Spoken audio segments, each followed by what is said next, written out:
As I told you in my last video के इतने सारे कोइंसिडेंट एक ही सिडनी अटैक में जमा हो गए हैं, तो हमें ज़रूर ये बात करनी पड़ेगी कि बेनिफिशरी कौन है कि इस अटैक से जितना मैक्सिमम हो सके फ़ायदा उठाया जा सके। सोचो अगर फ़ायदा ऑस्ट्रेलिया को है तो वो इस इंसिडेंट से फ़ायदा उठाते हुए क्या करेंगे कि इमिग्रेशन लॉ को मजीद स्ट्रिक्ट कर देंगे, खासतौर पर मुसलमानों के लिए, क्योंकि आज हम देखते हैं कि किसी भी मुल्क की इमिग्रेशन अगर लेनी हो तो वो कितनी मुश्किल हो चुकी है। यही हुआ था जब इमरान खान का धरना चल रहा था, डिप्लोमेटिक एन्क्लेव में एक शल नजर आ गया था। वो शल मिलते ही ऑस्ट्रेलियन गवर्नमेंट ने इमीडिएट जो पाकिस्तानियों के वीजा थे वो कैंसिल कर दिए थे। ऑस्ट्रेलिया का ये भी फायदा हो सकता है कि वो इंसिडेंट को यूज करके गन लॉज जो है वो मजीद स्ट्रिक्ट कर दे। ये भी हो सकता है कि मुसलमान कम्युनिटी को टारगेट करना आसान हो सकता है ऑस्ट्रेलिया में किसी भी मोटिव को पूरा करने के लिए। ऑस्ट्रेलिया की अपोजिशन पार्टी को करंट गवर्नमेंट के खिलाफ माइलेज मिल जाएगा। ऑस्ट्रेलिया में ऐसे लॉज पास हो सकते हैं जिससे मुसलमानों की फ्रीडम खत्म हो सकती है, मुसलमानों के लिए स्ट्रिक्ट इन्वायरमेंट में रहना मुश्किल हो जाएगा। यही हुआ था 9/11 के टाइम पर। जैसे ही 9/11 हुआ, यूएसए में पैट्रियट एक्ट बना दिया गया था। और अगर फायदा इजराइल को है तो इसमें सबसे पहले आ जाएगा कि anti Semitism, hate against Jews और इस्लामोफोबिया के नैरेटिव मजीद स्ट्रॉन्ग हो जाएगा और इजराइल इसको पूरी दुनिया में कैश करेगा। इन सिंपल वर्ड के विक्टिम कार्ड मजीद स्ट्रॉन्ग हो जाएगा और इसी कार्ड को प्ले करते हुए क्या करेगा, इजराइल पूरी दुनिया से सिंपैथीज इकट्ठी करेगा। पहले जब ये विक्टिम कार्ड प्ले किया जाता था इजराइल की तरफ से तो इनको फायदा होता था, लेकिन अब जब से ये फलस्तीन और गाजा पर जेनोसाइड कर चुके हैं और पूरी दुनिया का जो ओपिनियन है फलस्तीन के लिए वो चेंज हो चुका है।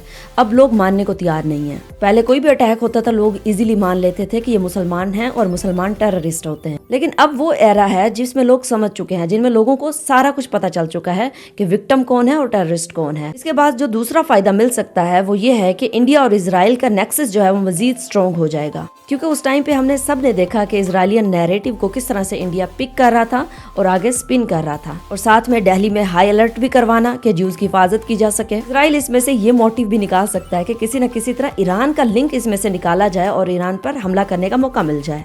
हैनिबल डायरेक्टिव प्रिंसिपल के तहत हो सकता है कि ज्यूज ये फैसला कर लें कि इजराइल ही उनके लिए सेफ प्लेस है। ये एक ऐसा प्रिंसिपल है कि इजराइलियन इंटेलिजेंस की तरफ से जानबूझकर ज्यूज पर अटैक करवाए जाते हैं ताकि उनको ये फील हो कि ज्यूज के लिए जो सेफ प्लेस है वो इजराइल ही है, क्योंकि इजराइल पिछले 2 साल से जो कुछ फलस्तीन और गाजा के साथ कर रहा है कि पूरी दुनिया में ज्यूज अपने आप को अनसेफ फील करते हैं। तब से दुनिया भर में ज्यूज को एक थ्रेट की निगाह से देखा जाता है। And this is uncomfortable truth कि आप जहाँ कहीं भी रहें, ये हकीकत है, इससे पीछे आप नहीं छुड़ा सकते। इजराइल को ये भी फायदा हो सकता है कि ऑस्ट्रेलिया पर ज्यादा से ज्यादा प्रेशर को बिल्डअप किया जाए ताकि वो फलस्तीन के लिए जो उन्होंने स्टैंड लिया है, जो उस नैरेटिव को उन्होंने एक स्पेस दी है, उनको वो रोक सकें और जो प्रोटेस्ट उनकी कंट्रीज में हो रहे हैं उनको भी खत्म किया जा सके। हर मुल्क ये कोशिश कर रहा था कि इस इंसिडेंट को अपने हक में मोल्ड कर लें, लेकिन अल्लाह ताला ने कुछ और चाहा। अल्लाह ने चाहा कि मुसलमानों को इज्जत और तकरीम मिले। अहमद अल-अहमद ने मल्टी बिलियन प्रोपेगेंडा जीरो में कन्वर्ट कर दिया, ग्लोबल नैरेटिव को अकेले ही कुचल दिया, सब कुछ आउट ऑफ स्क्रिप्ट कर दिया। मेरे नजदीक इस अटैक में सबसे ज्यादा फायदा मुसलमानों को हुआ अहमद अल-अहमद की वजह से, क्योंकि ऑस्ट्रेलिया में मुसलमानों के लिए इमिग्रेशन लॉ को स्ट्रिक्ट नहीं किया जा सकता,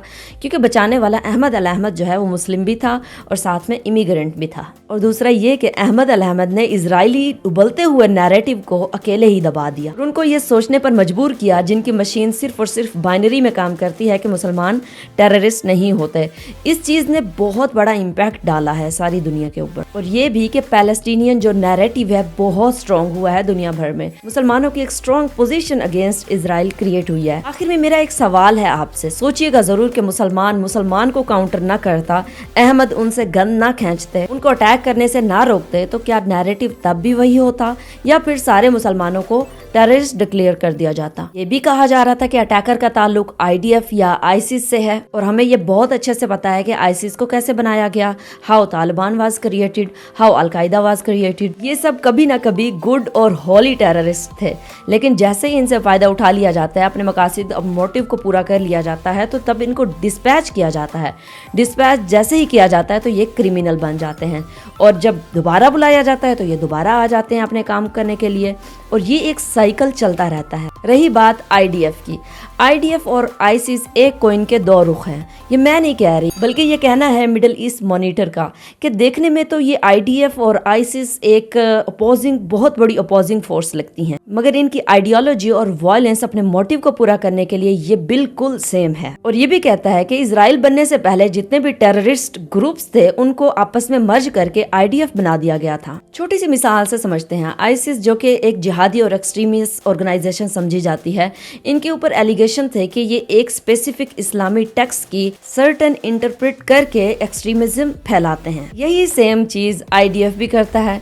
2024 में गाजा वार में जो पम्फलेट्स सोल्जर्स को दिए गए थे उसमें तोरा के स्पेसिफिक टेक्स्ट की एक सर्टन इंटरप्रिटेशन की गई थी कि रिलीजियस टेक्स्ट के थ्रू इनके अंदर जज्बा लाया जा सके। ये तो सबको पता है कि रिलीजन के नाम पर जज्बा जो है वो एक्सट्रीम बना देता है इंसानों को। जोलानी सीरिया के प्रेसिडेंट आप तो जानते ही होंगे, जिसको मीडिया ने व्हाइट वॉश करके एक हीरो बनाकर पेश किया। इनके सारी टेररिस्ट ऑर्गेनाइजेशन से ताल्लुकात थे। इनके नजदीक ये टेररिस्ट था और इनकी वांटेड लिस्ट में था। इसके सर के ऊपर $10 मिलियन की बाउंटी थी। आईसिस का पार्ट था, अलकायदा से भी इसका ताल्लुक था और अल नसर को भी इसने फाउंड कर लिया था। उस वक्त सीरिया के ऊपर रिस्ट्रिक्शन से बहुत ज्यादा, ताकि असाद रजीम की जो इकोनॉमी है उसको कमजोर किया जा सके।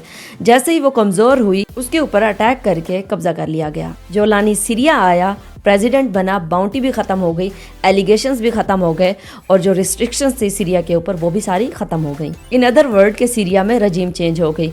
मेरा मैसेज आप सबको ये है कि ये जिहादी तंजीमें जो होती हैं, जो ऑर्गेनाइजेशन होती हैं, इनसे धोखा ना खाएं, बल्कि इनके बारे में जानें, पढ़ें। Well, thank you for watching. Signing off, until next video.